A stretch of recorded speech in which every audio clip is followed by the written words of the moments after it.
This is ContraZoom. Where we go back and forth about film. I'm Dakota Arsenault. And I'm Matthew Simpson. On today's show, we are continuing our A24 Retrospective series. This is our 33rd edition of the series, and you can listen to recent episodes like 292, A24 Retrospective The Witch, 290, A24 Retrospective The Souvenir, or go all the way back to episode 108, A History of A24 Films, to get the full backstory on the company. Today, we are jumping ahead to cover 2021's Val, directed by Leo Scott and Ting Pu. This is a documentary using archival footage filmed by actor Val Kilmer, chronicling his life and work leading up to his throat cancer diagnosis. The film is narrated by Kilmer's son Jack, since Val's throat cancer required him to use a voice box in order to communicate. You might have noticed the introduction was a bit different than usual, and that is because Matthew Simpson, who is one half of the Awesome Friday podcast, has come on board as a permanent rotating co-host alongside Jeff Bulmer from Classic Movies Live. No one can replace Rachel Ho, but between Matthew and Jeff, it made sense to ask them to play a bigger role on the show since they're already my most frequent guests. They won't be on every episode, but you'll likely hear them in a more consistent frequency. I'm also retroactively backtracking the last episode to be the first co-hosting appearance of Jeff on episode 303, the 2025 Canadian Screen Awards nominations reactions episode, which timed out nicely since it was also the premiere of season 11. So welcome, Matthew, and thank you for taking up the mantle of co-host. Well, thank you for inviting me to do so. It's always a pleasure to be here, and I look forward to being here a lot more often. Yeah, it just sort of made perfect sense, and this was something that we brought up. We recently had a little team meetup from our Cascadia Critics group. We all went out for lunch, and you and I kind of had a bit of a discussion, and I sort of proposed this idea to you too, and you were on board, and it kind of made sense to just go with this, because you and Jeff are just so easy to talk to. You're down for basically every subject, and there's obviously going to be times where I like rotating and gain different people and new voices in, and some people I think are maybe more authorities on different subjects or films in general, so I'll have those people in. But the repertoire, I believe, you and I and me and Jeff have is so smooth and easy that it sort of made perfect sense. So I am very excited for this new chapter to begin. Yeah, I mean, I think we have good rapport is the way to put it, and I bet you say that to all the girls. You know what? I usually do. Yes, yeah, you're not wrong. I do have some other personal news I wish to share. As some listeners might know, I don't talk about very often, but my day job is actually working in the film industry. I've had a bunch of different roles, including being a PA, an assistant director, a lamp operator, and recently I've done some grip work on some pretty big shows. But recently, I just directed my very first project. I was asked by an upcoming Vancouver hardcore band and Band In Yesterday to helm the video for their new single Broken Promise, and we recently shot it. It should be out shortly, but when it does, I will share that news here again and the link. But this was a pretty big milestone for me and one that I'm very proud of, and I thought I would like to share it with you, dear listeners. And I mean, you should be pretty very proud of it. Like your first directorial, full-blown directorial effort, I think is a pretty big milestone. So congratulations on that. Thank you. It's very, very exciting to see. I sound like an old man, but it's very exciting to see you advancing in your career. You know? I appreciate that. From a personal level, I really do appreciate that. But yeah, it was exciting because disclosure, my brother is in the band, and he knows that I'm in the film industry, so he reached out to me. He was like, hey, would you be interested in this? And I was very apprehensive at first, where I'm like, I've never really done anything like that. Like I went to acting school, and so I would direct theater and stuff like that, but I've never done any film directing. But I've been on sets now for 4 years and see how the professionals do it, so I felt like I had enough of an understanding and trust it that the people I was bringing in, especially who I brought in to be my cinematographer, I was like, I know nothing about cameras. I trust you. Can you handle all that? He's like, yeah, don't worry. I got that. I know what cameras to bring, what lenses, all the gear we need, the people. I'm like, great. I don't know any of that. Everything you say, I'm just going to agree with you. And even on the day, he's like, what do you think? What lens should we use here? I'm like, I don't know. What are the options here? So it was kind of funny where it was just like, I know everything else. I know the movements I want. I know the lighting setups that I want. But camera stuff, that stuff goes over my head. Well, it's always something new and exciting to learn, though, right? Like, Oh, 100%. Yeah. having that knowledge will eventually pay off, but I don't think not having it will hinder you from, describing and shooting, good shots and scenes and getting the movement and emotion out of the actors that you want. So Hmm. I think it's a great place to start. Yes. And then at the time of this recording, it has already been edited. We have locked the edit in and sent it off to the colorist, and we should have it back within a week. And so by next episode, I should be able to share this very special project to me. Well, personal odyssey aside, let us get back to our show. My name is Val Kilmer. I'm an actor. I've lived a magical life, and I've captured quite a bit of it. Push the button. I was the first guy I knew to own a video camera. Here we are, filming ourselves. Is that a It's video rolling, camera? yeah. Oh, that's really cool, Val. I have thousands of hours of videotapes and film reels that I've shot throughout my life and career. Shut the video camera off. I will keep it on until we're rehearsing. Oh, bam! I was recently diagnosed with throat cancer. I'm still recovering, and it is difficult to talk and to be understood. But I want to tell my story more than ever. Yeah, so let's talk about Val. Val was released in 2021 and was the directorial debut for both Leo Scott and Ting Pu. It marked only the fifth documentary released by A24 at that time, but they've released 10 more since. Legendary actor Val Kilmer had a storage facility with a home video camera footage he recorded from his youth all the way to the time the film was made. They included footage of his childhood with his brothers, attending Juilliard, becoming a burgeoning actor, all the way up to his rise to fame. Footage captured includes pre-fame Kevin Bacon and Sean Penn from stage production that they were all in, and scenes behind-the-scenes footage on the sets of films like Top Gun and Batman Forever and Tombstone and The Island of Dr. Moreau, and so many more. Alongside home video, there's also home videos with his ex-wife, actress Joanna Whaley. I don't know why I'm saying this wrong because I'm nervous. With whom they had 2 children together. Val Kilmer wrote the narration using journals he kept over the years, with his son Jack providing narration in the first-person perspective. The idea for the movie came about when Kilmer was diagnosed with throat cancer in 2017. The film goes all the way up to Kilmer's one-man show that he wrote and performed playing Mark Twain before he retired from acting just a few years later. I don't know why you're nervous. It's not like you host your own podcast as well. Yeah, but I don't usually read a script. It's weird. Seeing how the sausage is made here. Yeah, like the whole hook of our show is that we purposefully don't script it. So this is new for me. Well, Val, the movie, premiered at Cannes on July 7th, 2021, releasing in theaters on July 23rd. A24 produced the film, but sold the American and South American rights to Amazon Studios, who released the film in theaters and on Prime in those markets, while A24 retained worldwide rights, an odd reversal of how they normally distribute films. This is going to be a spoiler-filled episode, as much as a movie like this can be. So if you have not watched the film, I suggest doing so first. The reason why we jumped ahead 74 films in the A24 catalog is because of the recent and tragic passing of Val Kilmer.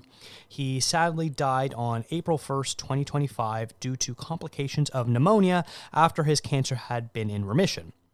Let's start by talking about his legacy. And Matthew, you're sort of the perfect person to have on because of his impact on your life and love of movies. So I'd really love to hear about, first from you, about your thoughts on Val Kilmer and sort of what his career meant to you. Yeah, he's an interesting character to me because, I think it was Roger Ebert said something along the lines of, it's in the documentary and I didn't write it down, but along the lines of like, if there was ever an underappreciated leading man, it was Val Kilmer. But I grew up watching Top Gun, in which of course he was Iceman. And that was a really formative movie for me. Like, I know that's a really cliche thing for a kid born in the 80s to say, but like Top Gun was like, I know it's very American military, oorah, but it's also my American military, oorah, you know? But then he also did a lot of really interesting stuff. Like, that was a fairly straightforward homoerotic action film. And, but around the time that I was really becoming a full-fledged movie nerd, he did a couple of things. One was he was Batman, obviously important. Another was he starred in a film called The Salton Sea, which is a DJ Caruso directed crime thriller in which Kilmer plays a meth addict, which is a sort of a neo-noir type thing that I have always really loved. And I feel like and sometimes I feel like I'm the only person who's seen it, but it's I think an excellent movie with an excellent Vincent D'Onofrio supporting performance. And then, perhaps most importantly, he also starred in Top Secret, which is one of the 3 perfect films by Zucker, Abrams, and Zucker, along with The Naked Gun and Airplane. So all of these movies have been formative to me and my taste as a film nerd. And I think knowing that those 4 are so prominent might actually explain a lot about my taste as a film nerd, actually. I don't know. How do you feel about it? That it makes a lot of sense, and like especially the more time has gone on that I've known you, like we've only become friends in the last I think 4 to 5 years. We became acquaintances. As I learn more about you and sort of learn your influences, I can sort of pinpoint these sort of pivotal moments and stuff like Top Secret and Top Gun. I can definitely see as how they were so influential in your movie taste, in what you appreciate in cinema. So I can, like, soon as it's funny, you were actually the first person I thought of when I saw that he had passed away. I was like, oh man, Matthew is going to be absolutely devastated by this news. Yeah, and honestly, the other thing is that I don't know why I didn't mention it in the first part of this, but also Kiss Kiss Bang Bang was a very important film for me. We always talk about Kiss Kiss Bang Bang as like the film that Robert Downey was back in, but it is one of Val Kilmer's most fun performances. It's mildly problematic, perhaps would be the way to put it. But he is so funny and so committed to the funny in the film. It's another one that was very formative to me. So yeah, Val Kilmer being gone is a big deal to me. Even though, he obviously hasn't been around in the last several years, but so many of his films have been like formative types of films. Even the ones that are like, low-key films that not a lot of people saw or that not a lot of people remember. Like, what's another great film with Val Kilmer? Spartan. Have you seen Spartan? That's a great movie. No, not even familiar with that one. That is a spy action thriller written by David Mamet, starring Val Kilmer from the late 90s. It's great. I don't know how you feel about David Mamet's writing. I know he's a problematic person, but he writes good movies. And he, in the same way that Alec Baldwin is sort of like the perfect conduit for David Mamet writing, Val Kilmer is the perfect conduit for David Mamet writing. So you should probably see that movie. Yeah, that makes perfect sense. Yeah. Personal feelings on the man aside, he is easily up there as one of the greatest modern writers ever, especially both theatrical and cinematically. So no denying that. Yeah. Val Kilmer is someone that's interesting for me because like I didn't grow up with the same movies that you did. We're close enough in age. You're a couple years older than me, but like I didn't watch the same type of movies you did growing up. And so like, yeah, I saw Batman Forever when I was young, but like was never crazy about it. I saw The Doors and True Romance when I was in college, and I liked them both, especially True Romance as a Tarantino fan. Speaking of good writers, that might be slightly problematic at times. But like I didn't watch Top Gun until the day before I went and saw Top Gun Maverick in theaters. I didn't see Tombstone. Wait, what? Yeah. You had not seen Top Gun until Top Gun Maverick came out? Yeah. I had zero interest in seeing Top Gun Maverick. And then I was at home one day and talking to my wife, and we're like, do we have any interest in seeing Top Gun Maverick? I'm like, I guess so. I've just never seen the original. She's like, well, do you want to watch that today? And then tomorrow we can go see Top Gun Maverick? I'm like, Sure, I've got nothing else going on. Let's do that. So that was my first exposure to both of them. I literally did not care about Top Gun Maverick or the original one until I saw them, and now I'm obsessed with Maverick. Less so That the original. is incredible to me. But it's such a formative film for me.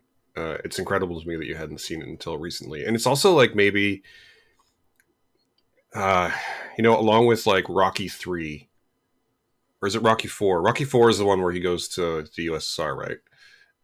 So yeah, along with like Rocky 4, it might be like the most 80s movie. You know what I Yeah, mean? Like, yeah. so it's interesting to me as like, not just for me as like an 80s kid, but like as just like an important part of that decade. It's incredible to me you didn't see it. Now you're going to tell me you haven't seen Rocky 4 either, aren't you? I have not seen Rocky 4. I've only seen Rocky 1 and the first two Creeds. Wow, you got a lot of catching up to do, man. This is interesting, though. I feel like this is a reason why we kind of make a great pair for a show like this, because our like film canons are so different. Yes. And I'm going to relentlessly make fun of you for not seeing all the pop culture stuff. It's okay. Rachel did too, so that's completely fine. Yeah, and like Kiss Kiss Bang Bang, this is one that I'm going to come back to a lot because that was probably my most formative experience with him.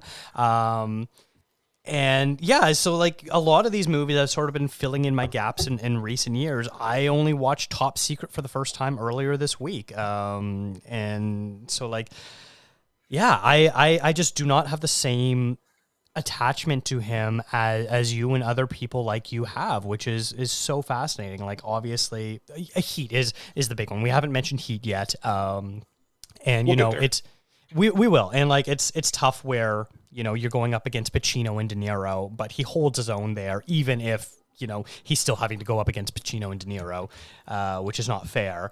But yeah, We'll come back to this, but I don't think he's going up against them at all. I think it's interesting. Sorry, I'm cutting you off. But it's interesting in that I talked about all these very formative films for me, and then made fun of you for not seeing Top Gun. But like, Heat is actually not one of those for me. Don't be wrong, great film, love the film, but it wasn't like one of the like mind blowing ones for me, like it was for a lot of people I know today. fair enough, fair. But yeah, and this documentary was very interesting, sort of, because I never really knew a ton about him. And so I appreciate it being able to get an inside look, especially since, like, he seems like he was probably one of the first people to actively care about the home video camcorder. Like, I feel like every person has a story of like there's that one person in their life, whether it's a relative or just someone that they know, that like was the first person to get a camcorder and then would constantly buy a new one every couple of years as the technology got better. Because like I remember growing up in the early 90s, my grandfather had a camcorder and it basically looks like a movie set camera with how massive those things were, where you were like directly putting a VHS inside of it. That's how big it needed to be. And slowly but surely they'd get smaller and smaller until the invention of DV cameras in the early 2000s. And it seemed like Kilmer was that person where he was constantly on the cutting edge of technology. And you see him in some of the shots where like, you're like, oh yeah, he's just holding a small camcorder. And then you see him in other shots where I'm like, you would swear he's a member of the camera department on these film sets with the size of the camera that he's got. This is a home video camera. Yeah. We had one of those when I was a kid too, in the late 80s, early 90s. One of the ones that like loaded a VHS tape, and then eventually one that used that like half-size VHS tape that you had to put into an adapter to play in a VCR. Yeah. And yeah, like I think we all had. You must have had one of those people, right? The one in my family was my dad. Like we have hours of home video that he's still to this day digitizing. Yeah, it would be my So grandfather. Yeah. it was very, very interesting to watch someone else's that person in the film for sure. And I think also it's interesting because I'm sure we'll get into this a bit more, but it really feels like Kilmer was really concerned with the sort of like truthfulness of acting, with the like, putting everything into his performances. And it feels like on the one hand that like, yes, he's definitely very much into the technology of it and such, but it also feels like he was just always trying to capture that sort of truth, that sort of like the honesty of just being in moments. This documentary really struck me as very heartfelt and very emotionally vulnerable, not just because of the like present day stuff where he's very, very sick and has a crazy stoma and can't really speak, but because of the way he like has the camera but doesn't play to the camera. Like he's really just like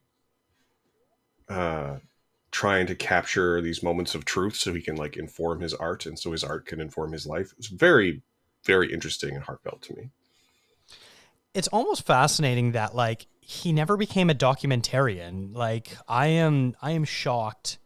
The only thing he ever directed was an adaptation of his one-man stage show, and he never directed anything else. So I don't know, maybe if that was something where if he was still with us and, you know, didn't feel hampered by his health issues, that maybe he would have transitioned to becoming a documentarian. But I'm shocked he never did anything like that, considering he always had a camera in his hands.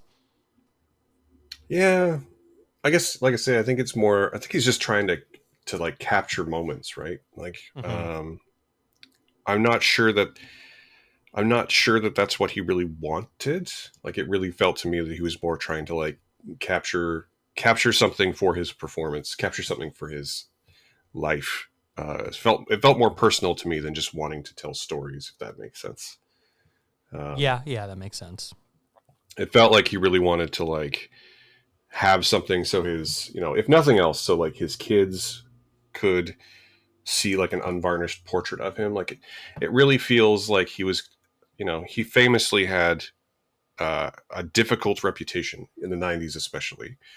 And I think we'll have to come back to that in a minute, but it feels like the footage, at least, if not the documentary, were an attempt to, you know, give his kids and give himself perhaps an unvarnished portrait of himself to share with the world. I found it very, very interesting in that regard.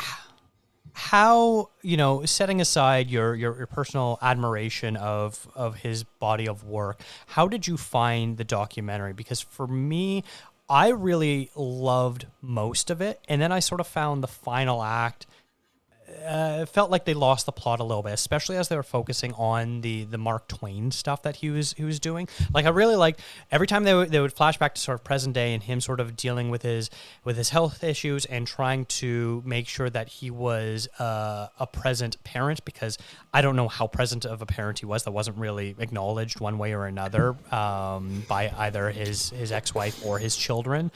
But I found that whole Mark Twain section, they didn't really know what to do with that. And especially reading up a little bit more during that era, he basically, you know, was denying that he was sick for quite a while, and they didn't sort of touch on any of that at all. So I'm sort of curious. The first three quarters of the film, I really loved. It just sort of lost its momentum in the last act for me. Yeah, I get what you're saying. I don't think it lost its momentum. I think it sort of shifted in tone. And I think that this plays back to what I think is probably the most, what am I trying to say?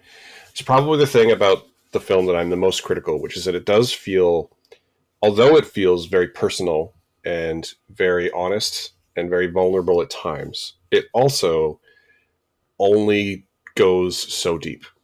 Yes. You know? And I think it's easy to forgive that, for me at least, because the film is so, because it's all like archive footage from his own archives. Like it's his home video, it's him behind the camera, it's him speaking to people 98% of the runtime. And the rest of the time, it's basically his son Jack, who sounds exactly like him, by the way. Yeah. Speaking in his own words, like speaking in words that he wrote. So it is so firmly and distinctly from Val Kilmer's point of view that I kind of get not wanting to engage with everyone thought I was an asshole in the 90s, and I didn't want to admit I was sick in the 2000s. You know, like Yeah. It's sort of easy to let that go, even if it is a failing, perhaps, of the film. Like, I wonder how different would this movie be if they started production on it now that he has passed away? Because there's always this sort of thing when you have a separation between the actual artist and when you're looking at their art. And, you know, that's the biggest problem with things like, you know, the biopic Bohemian Rhapsody, where the rest of Queen didn't want to look bad, and so they influenced what the actual material was, and we came out with this super sanitized film compared to Elton John, who was very open about his warts, and we get Rocket Man, which shows him for who he probably really was, or at least closer to was, and a film that is lauded still today and being a far superior biopic that came out around the same time frame. And so I wonder if a movie, if Val was now made where they're like, if his family's like, well, you know, he had hundreds and hundreds of hours of home video footage, would you like to go through it? Would that look differently today? And I would assume the answer is yes, but I don't know how different. I would assume the answer is yes. And I'll go one further to say that I think the answer would also be yes had they spoken to anyone else in this movie. You know, like, again, like I said, part of the reason it's easy for me to let this stuff sort of go a little bit is because it is so staunch. Like, it feels like you're watching Val Kilmer's home movie for a lot of the movie. Yes. And so it's easy to be like, well, yeah, of course he didn't, like, except for like a few moments. Of course he didn't talk about how people thought he was a jerk and how he was difficult, and he didn't like want to address or engage with it at all. And I think if they had perhaps, you know, interviewed anyone he starred in movies with in the 90s, it would have come up in a more substantial way. And if they had spoken to, I actually don't know if she's alive, but, you know, his ex-wife, or if they had spoken more honestly with his two children, because Jack is in the movie doing the narration, but he's never like on camera speaking about his dad, right? No. No. And I feel like if they had a couple scenes with his daughter where she sort of talks about the relationship, but not much. Right. And so I feel like because of the kind of documentary this is, it's a failing, but it's sort of easy to let go. And if they had gone the route of actually speaking with people, it probably wouldn't have been as interesting or as dynamic, because it would have had that whole talking head thing, which becomes a bit cliche, but it probably would have been a little more well-rounded as a portrait too. Yeah. I will say his ex-wife is still alive. She has not given any sort of statement as of this moment in terms of the passing of Kilmer. So there's nothing that we can even go on there. But we do see towards the end of the film when Kilmer's mother passes away that the family all gets together to go to their funeral. At that point, they were divorced because they were only married for 8 years, and his kids are adults, and this was only a few years ago that his mother had passed away. So, yeah. But I would say I was looking at Leo Scott and Ting Poo's filmography, and this is both their directorial debut, and they're basically both editors by trade. I think Leo Scott is working on a second documentary, one about Christina Aguilera, of all people. And it really sort of feels like Kilmer was the director of this. You know, it's his videos. He, I assume, had input on what clips were chosen. And the present day stuff, it sort of feels like it was him choosing what to allow to be filmed. So it sort of feels like he was the third director. I mean, honestly, it almost feels like he is the director. Yes. Yeah. Just because, again, like, it does feel very much like they went through his archives and they pieced together a film, but then they didn't really do anything else. You know, like that. It does feel like, you know, knowing that they are film editors first, the film makes a lot more sense, because it feels like they were given a bunch of footage and told to cut something together.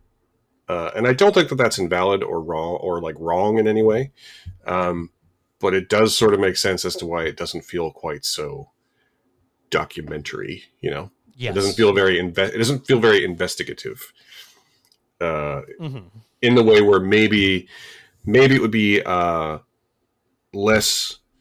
I say interesting is the wrong word, but it would be a little more cliche and a little more well-rounded if they had. Yeah, I would like you did mention it, the sort of allegations of him being difficult to work with, or an asshole or things like that really dogged his career in the 90s especially, and sort of led to the downfall of him being an A-lister for a while. I to be fair, I don't think he ever really recovered the sort of A-lister status he had for that brief period in the late 80s, early 90s.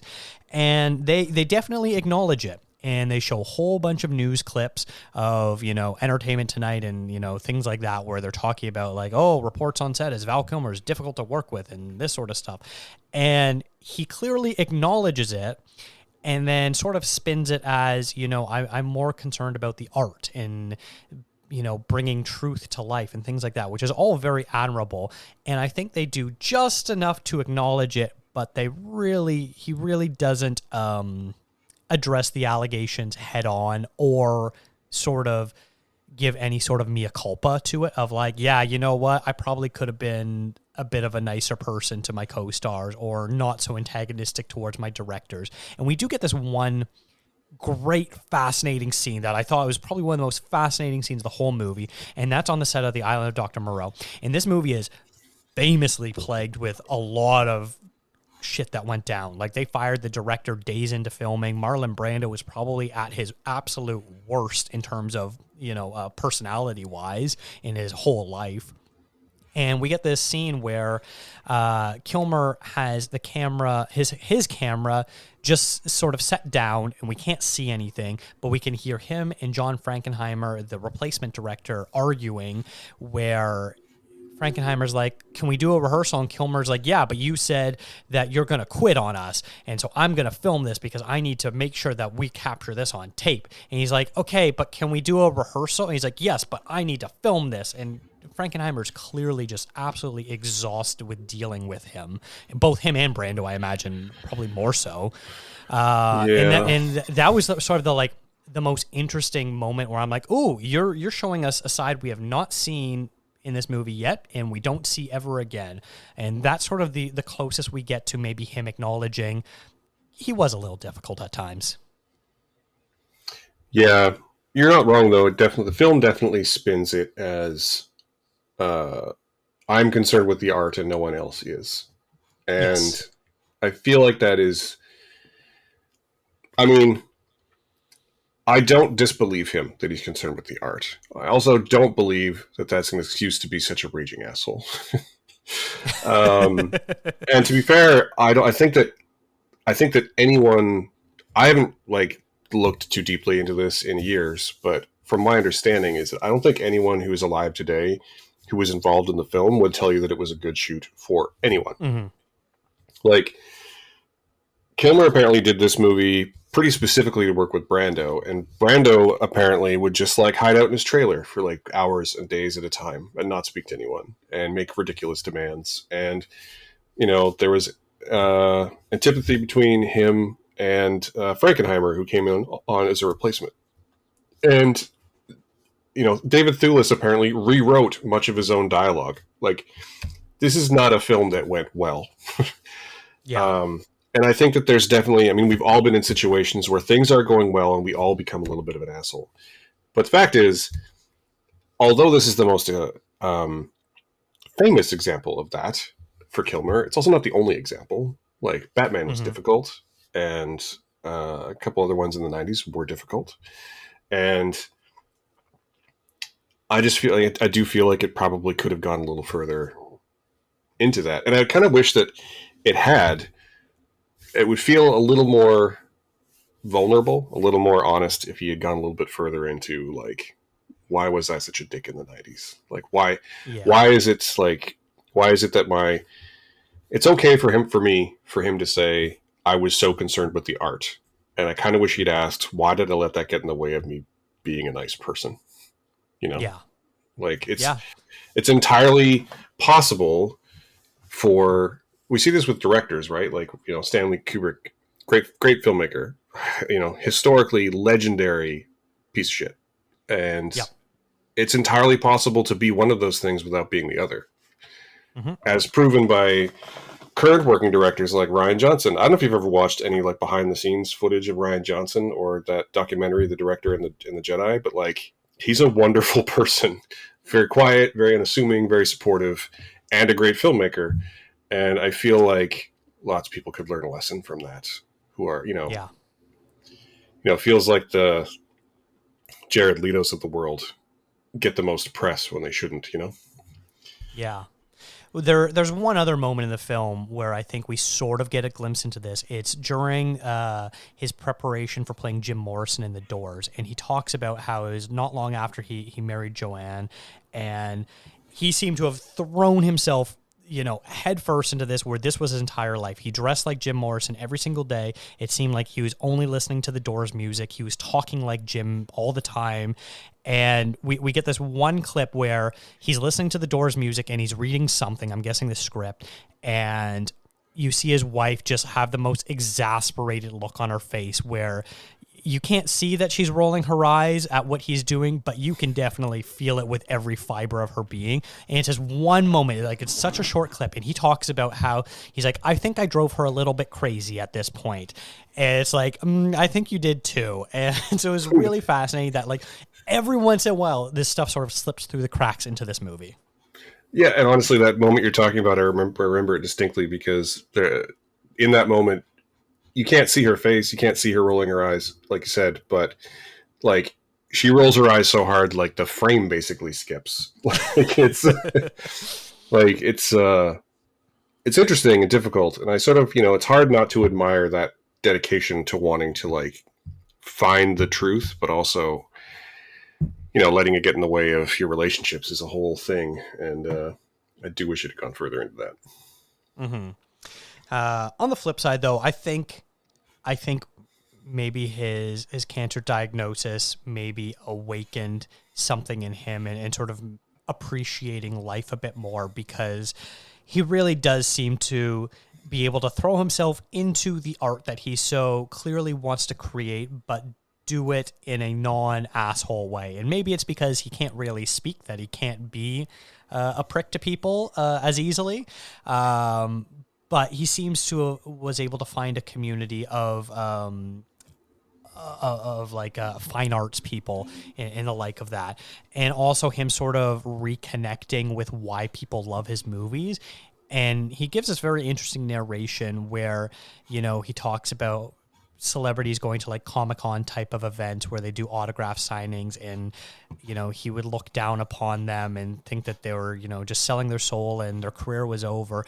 And then by the time he was doing it, he sort of realizes, oh no, this is a way to actually have genuine interactions with the people who had life-changing experiences with my work. And it's very fascinating, and you could see how much he sort of appreciates it. And I think there's a couple moments where they do, the edit does him a little dirty, where where he gets asked to sign his photos the same by everyone, and it sounds like all these people think that they're being original, but like by saying, I'll be your wingman, can you sign it that way, can you sign I'll be your wingman, and then sign it Val Iceman. I think the edit does him dirty on, I don't know if that's on purpose or not, but it's a very interesting look, and that sort of made me appreciate him and his appreciation of his work and fans a bit more.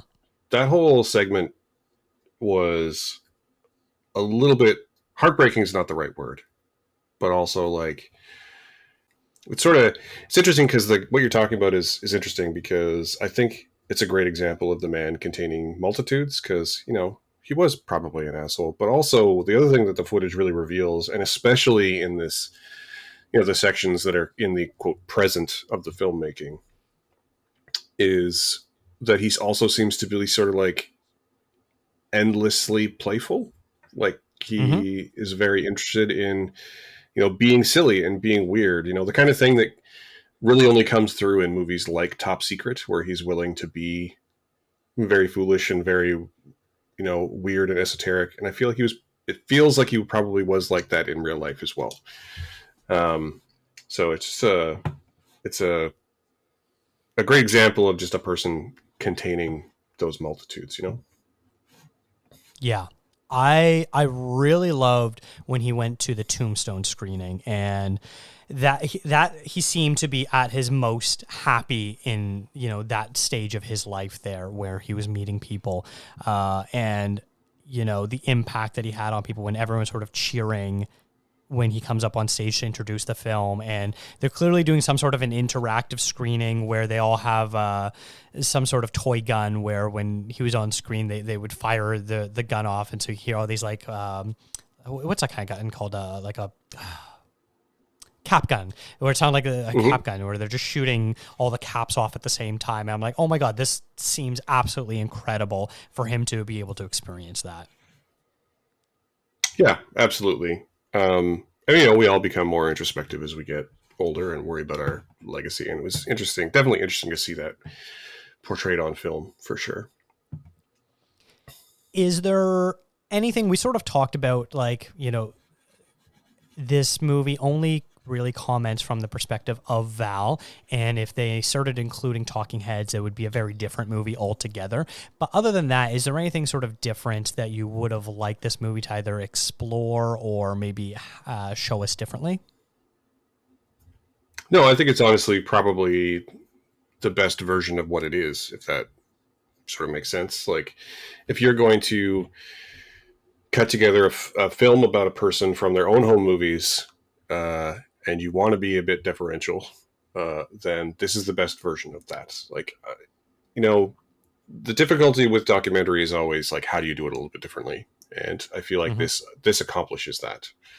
So I feel like it needed to be something like this, you know, in the vein of like other great documentaries like this, like Listen to Me, Marlon, or Senna, or Moon Age Daydream is another great example of one cut together from like archival footage with no talking heads. Or it needed to go like have some talking heads and be a bit more of a traditional documentary. You know, there's not really that much middle ground. So I appreciate this film for what it is and what it has done.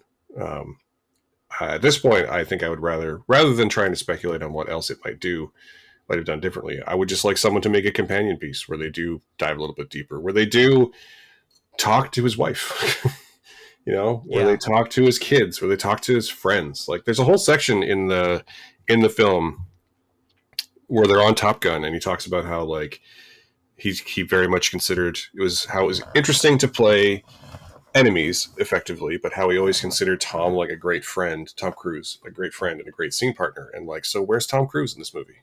You know, like where he seemed to have, he famously had a lot of difficulty with Marlon Brando, as I think everyone did on the island of Dr. Moreau, but he seemed to get along with David Thewlis. So where's David Thewlis in this movie? You know, where's Frankenheimer? Like, it would be very interesting to hear from Frankenheimer today about his experience and like whether they were able to get past their animosity, whether they were able to ever become friends after such a difficult experience, you know? So I think this film as it exists is great. But I would really like to see a companion piece where we get a more nuanced portrait. Yeah. I agree with you. You know, this movie is basically an archival only film, like the other ones that you mentioned, like Moon Age Daydream and Senna, and another A24 film, Amy, as well. And I almost wish it sort of leaned harder into that and didn't include the present day at the time of filming, because I really do like that aspect, because it does feel very much fly on the wall. And, you know, you can only interpret it as what you're shown. Whereas when you get an interview of someone, you have someone remembering their history or being asked a question in a certain way that makes them respond in a certain way, and all this sort of stuff. And you either have to commit to one way or the other. And I think for the most part, this movie tries to just do the archival stuff and then also tacks in a little bit of the present day. And I'm not as big of a fan of that aspect in terms of what this film was trying to do. You either have to kind of commit to that fully or not at all. But yeah, you're right. I'm shocked. Like, the Top Gun footage that we get some really interesting stuff of him in the dressing room with like Anthony Edwards and a couple of the other guys. But like, the only time we see Tom Cruise on screen is we get this like really wide shot of showing Tom and Val, I guess, rehearsing or something like that, and someone else has the camera. It's not Val, obviously. And that's the only time we see Tom Cruise. And then he sort of waxes poetically about, their lifelong friendship. And I'm like, okay, well, like, does he appear in any of your home video footage? Like, where's that? So I feel like the failing of this film is that it's perhaps a little bit slight. Yeah. But that doesn't mean it's not like, emotionally affecting or important or anything like that. It's a great film. We just need more. We need more of it, basically. Yeah. Because he is such an interesting guy. Like, he has such an interesting story and such a wide-ranging history of things he was willing to do and productions he wanted to be in and productions he was in, and I just want to see more of it.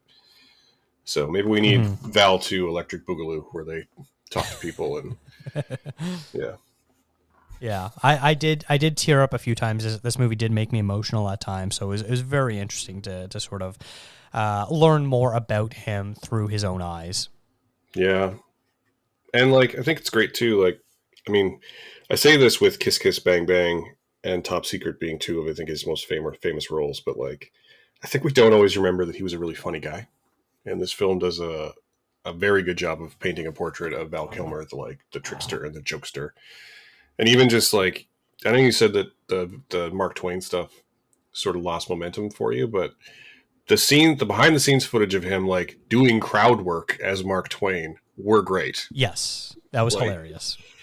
And the whole scene of him, like, developing a character, getting into character as he's being put into makeup for the show, also great.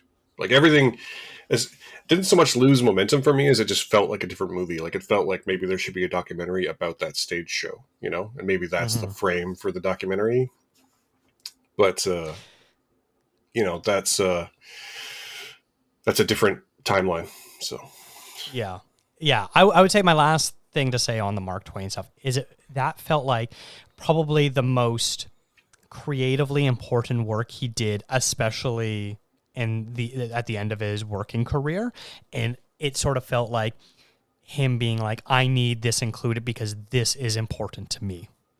Yeah, for sure.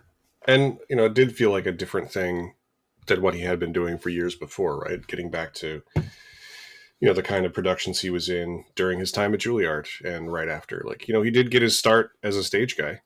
And it felt like, a return to that was probably very important to him. And I'm glad it's in there as a result. Yeah.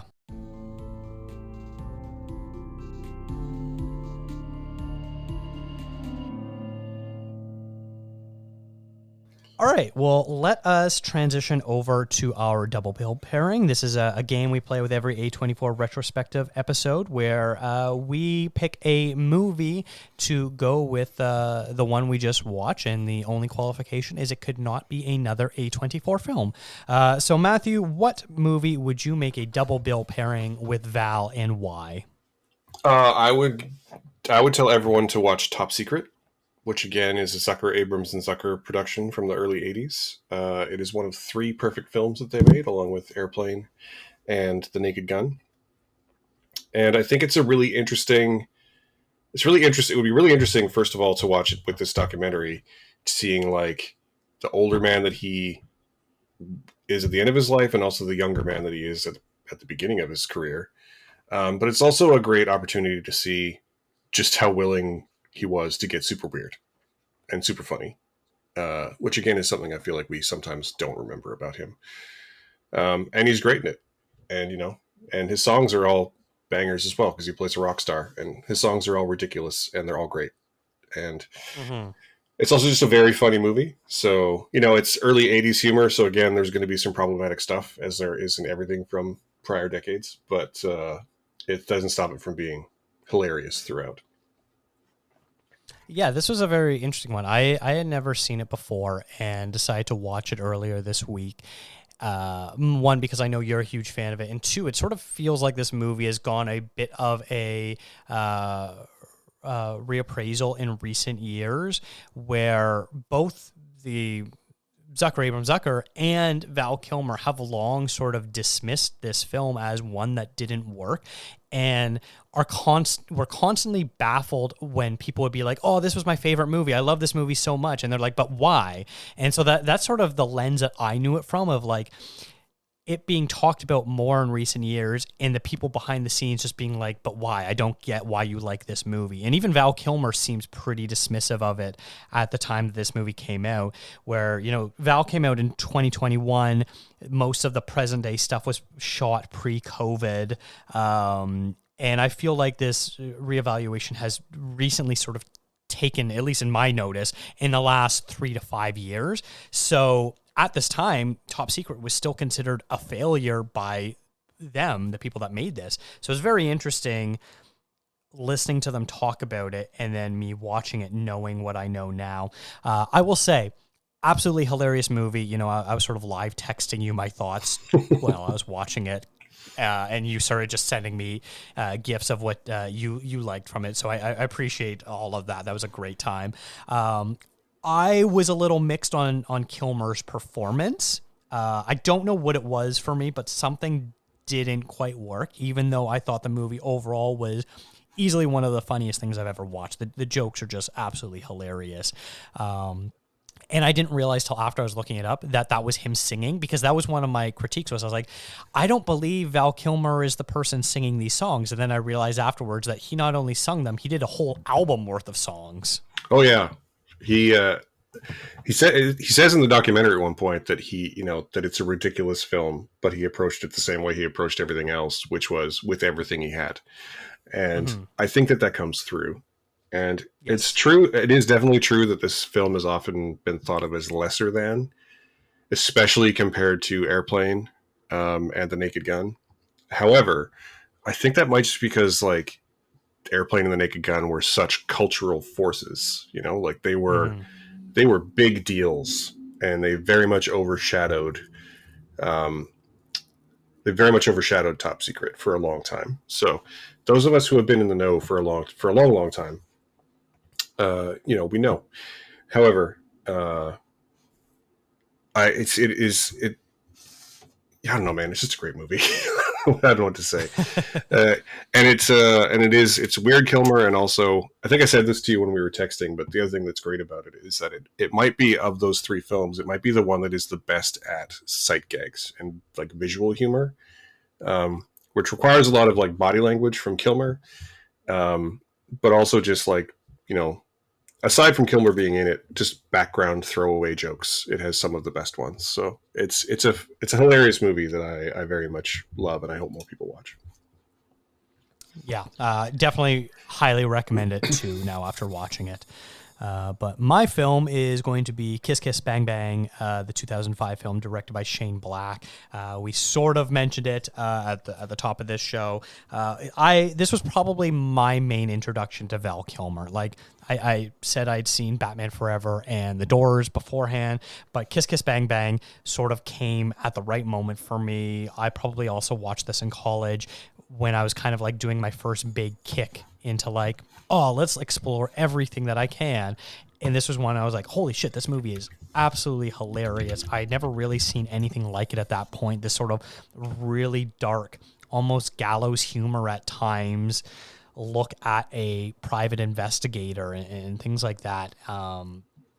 And obviously it's most famous, as you mentioned, as sort of being part of what reignited Robert Downey Jr.'s career. And it's sort of interesting, you know, I never really thought about it looking back of how wildly different this movie would sort of be looked at if Robert Downey Jr. didn't go on to play Iron Man. Because, you know, at this time, Val Kilmer was no longer the A-lister that he once was. And you look at the other stuff that he's making, and a lot of it is misses more than hits. And Shane Black is, you know, 10, 15 years removed from being one of the top writers in Hollywood. You know, he's already done his Lethal Weapons and stuff like that. He hadn't done The Nice Guys or Iron Man 3. And so it's sort of interesting of where the people involved, of where this all kind of comes together. And it was shockingly a bit of an underground hit, and I think the appreciation only grew because of Robert Downey Jr.'s ascent into stardom, where everyone's like, hey, you guys need to go and check this out. This is where he turned things around following all of his troubles. So it's very interesting to sort of see how the legend status of this film has grown and changed because of Downey Jr.'s stature. Yep, for sure, and Shane Black as well. But yeah, Yeah. it's definitely Yeah. like people look at it. It's a Robert Downey movie, right? Like Yeah. the year before he did. Was it the year before he did The Singing Detective, and the year after he was in, or the same year I think he was in Good Night and Good Luck. So this was definitely part of that. Like he had just been out of prison for the second time, and it was really a showcase for him. And in the same way that I said that Kilmer was maybe one of the perfect conduits for Mammoth dialogue, Downey is one of the perfect conduits for Shane Black dialogue. So Mm-hmm. it really works in that regard. But it is almost I struggle to say that he is overshadowed by Downey, but he is. But he shouldn't be because he has most of the funniest lines in the movie. He has most of the funniest scenes in the movie, just in terms of like body language. And I don't think the film would be as successful whether or not Robert Downey was in it. I don't think the film would be as successful without Val Kilmer. Yeah, I think you're absolutely right. And like, this is absolutely hilarious performance. His character's name is Gay Perry, which like obviously has not aged the greatest, but like the movie sells it. Like it works great. Like my favorite moment, I think about this scene often where he's like, do you know what you would get if you look up the definition of idiot in the dictionary or something like that? And Robert Downey Jr. is like, a picture of me. He goes, no, the meaning of idiot. Yeah. The definition of the word idiot, what you fucking are. Yeah. It's so good. Yeah. And it's one of those things where like we've heard that joke a million times, and the way they spin it just works so well. And it's Val Kilmer selling it. This utter indignation of this person he's forced to work with. It just works so well. I mean, it's very problematic, but there's a line in that film where Downey asks him like if like his name's Gay Perry, and he asks him like he asks him like, are you gay? And he's like, and Kilmer's like, no, I'm knee deep in pussy. I just can't shake the name. Like it's just so like perfectly delivered. Like super. Don't get me wrong, super problematic, but so perfectly delivered. Like it's an incredible performance. And just I love his characterization of being like just sort of so done with Downey, and honestly just like everything in the movie. Like he's just so done. He's just so like, let's just move on. This is stupid. Like let's just keep going. Again, I think the film probably would have been made without him. I do not think it would be. I can't picture anyone else playing that character as successfully, which I think is saying a lot for that film. Yeah, I agree. Okay, I think this is a great place to sort of wrap up. Do you have any sort of last thoughts that you have about either the movie, Val, or the person himself? No, just that he's a very dynamic performer and very important through the 90s, and especially. And if you haven't explored his filmography, now's a great time to do that, because he's got a lot of stinkers, as everyone does, but he's got a lot of great movies. So go look them up, go watch them, because they're great. Yeah, I would say for me, the one movie that I kind of want to see that I wasn't on my radar before was The Saint. The Saint is a good movie. Okay, it's a good movie, especially like I don't know if you've seen a lot of the like Saint movies from the 30s or the TV show from the 60s. I have not. No, I've seen most of the former and not much of the latter, but it's a very interesting and very 90s update of the concept in a good way. So, and it's also the reason he didn't do another Batman. So it's worth watching just for that. Yeah, I agree. All right, well, Matthew, thank you so much. That was a great first episode for this new era of ContraZoom Pod. I really appreciate that. No, it's great to be here as always. Thank you for having me. Thank you for bringing me on, and I look forward to all the times we're going to talk this year. And beyond. Now, because I didn't give you the usual guest introduction I do at the beginning, where can people find you and check out more of your work? Well, the easiest way to find me is to check out my homepage, which is stretched.ca. I post links to all my work and all my socials there. And I do the same on my Patreon, which is patreon.com/MCSimpson. So, go do, if you like hearing people talk, or write about movies, you should go to one of those places. You can also find me on all the socials. I am at SmatthewAF in most of the places, and most actively on Threads and Blue Sky. Excellent. Yes. And over on ContraZoomPod.com, as always, I'm going to be talking about some recent reviews that we have published. And in this past week, we have reviews for the new Blumhouse horror film Drop, the new Bill Murray and Naomi Watts dog dramedy The Friend, and coverage from the International Film Festival of Ottawa, which Brody Cottenham went and saw a whole bunch of movies that we now have reviews for, and some more still to come. But you can, this has been a That Shelf podcast. Visit thatshelf.com for more great film discourse. Follow the show on Instagram, Threads, and Blue Sky at ContraZoomPod. What are your thoughts on Val? Leave a comment on Spotify or send us an email. Thank you to Eric and Kevin Smale for the theme music and to Stephanie Pryor for the logo design. If you like to listen to podcasts on YouTube, we do post all episodes there as well. And if you really like the show, consider tipping us on coffee. Thanks for checking us out.